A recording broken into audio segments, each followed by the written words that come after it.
কাদের হাতে দিতে চান?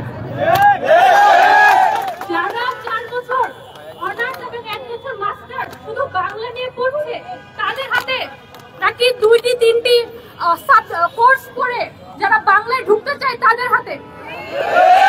শিক্ষা ব্যবস্থা নিয়ে আমাদের তো অনেক অভিযোগ।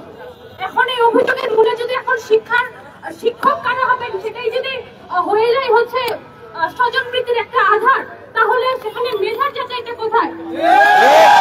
আমরা কারো পেটে লাথি মারি নাই, আমাদের পেটে লাথি মারার ব্যবস্থা কেন করা হচ্ছে? মানুষের মতো বাঁচতে দিন, আমাদের ক্যাডার আমাদের কাছে ফেরত দিন। যেটা আমাদের অধিকার আমরা সেটাই যাচ্ছি, অন্যায্য কিছু আমরা চাচ্ছি না। এই দাবিতে শুধু বাংলা বিভাগের না, অন্য সকল বিভাগ যাদের পেটে লাথি মারা হচ্ছে সবার আসা উচিত। দেশের সমস্ত মানুষকে যারা চান তাদের সন্তানরা একটা ভালো ভবিষ্যৎ পাবে, একটা ভালো পড়াশোনার স্থান পাবে, তাদের উচিত কাদের তারা শিক্ষক হিসেবে বেছে নেবেন সেটা ঠিক করা। আমি জানাতে চাই আপনারা অবশ্যই এই সংস্কারের ব্যাপারটা আপনারা রুখবেন, কোনোভাবেই কোনো ষড়যন্ত্র আপনারা সফল হতে দেবেন না।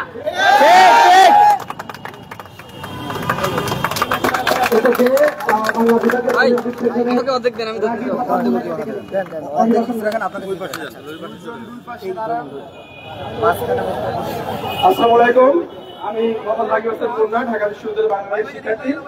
আপনারা জানেন যে আজকে আমরা এখানে উপস্থিত হয়েছি ঢাকা বিশ্ববিদ্যালয়ের বাংলা বিভাগের সকল শিক্ষার্থীরা শুধুমাত্র আমাদের নিজেদের দাবির জন্য নয়, সারা বাংলাদেশে ঢাকা বিশ্ববিদ্যালয় বাংলা বিভাগের যত শিক্ষার্থীরা আছেন প্রত্যেকের জন্য আজকে আমরা এখানে প্রতিনিধির ভূমিকাতে উপস্থিত হয়েছি।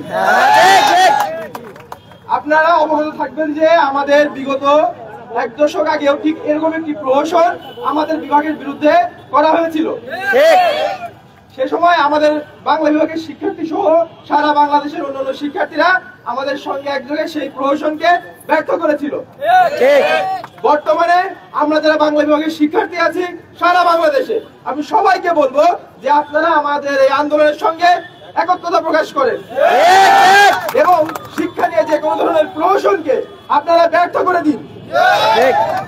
কারণ আমরা যা বিপ্লব করেছি সেই বিপ্লব ছিল বৈষম্যের বিরুদ্ধে বিপ্লব। আমরা আবার কোন বৈষম্য এই বাংলাতে ঠাঁই দিব না। ইনশাআল্লাহ বিজয় আমাদের হবেই। এই পর্যায়ে থেকে লিখছি 19 সেশনের মাস্টার শিক্ষার্থী শহীদ আহমেদ ঢাকাতে।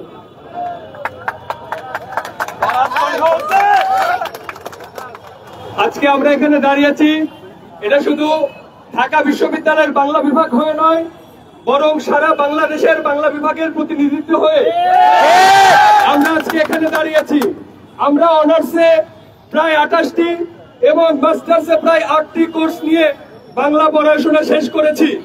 সেখানে অন্য কোন ডিপার্টমেন্ট মাত্র 2 কিংবা 3টি কোর্স করে যদি আমাদের এই দাবিটির জায়গায় হাত বসাতে চাই, তবে সেই হাতকে আমরা কখনোই সফলতা দিব না। বাংলা বিভাগের প্রত্যেকটি শিক্ষার্থী বাংলাকে ভালোবাসে এবং এই বাংলাকে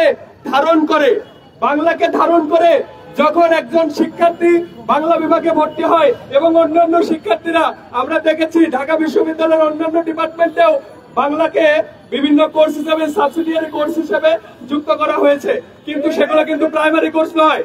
তারা যদি আমাদের এই শিক্ষকতার মহান পেশাতে আসতে চায়, তারা কি পারবে? তারা কি সাহিত্য পড়াইতে পারে? অনেকে বলে যে বাংলা বিভাগের শিক্ষার্থীরা শুধু সাহিত্য পড়ে, ব্যাকরণ পড়ে না। তোমাদের কি মনে হয় বাংলা ডিপার্টমেন্টের শিক্ষার্থীরা কি ব্যাকরণ পারে? আমরা বলতে চাই, সারা বাংলাদেশের বাংলা বিভাগের শিক্ষার্থীদেরকে এই আন্দোলনের সাথে একাত্মতা পোষণ করার জন্য এবং পিএসসির যে দুরভিসন্ধিমূলক যে চক্রান্ত, সেই চক্রান্তকে প্রতিহত করার জন্য আমরা সবাই একসাথে লড়বো। সবাইকে ধন্যবাদ। ওকে।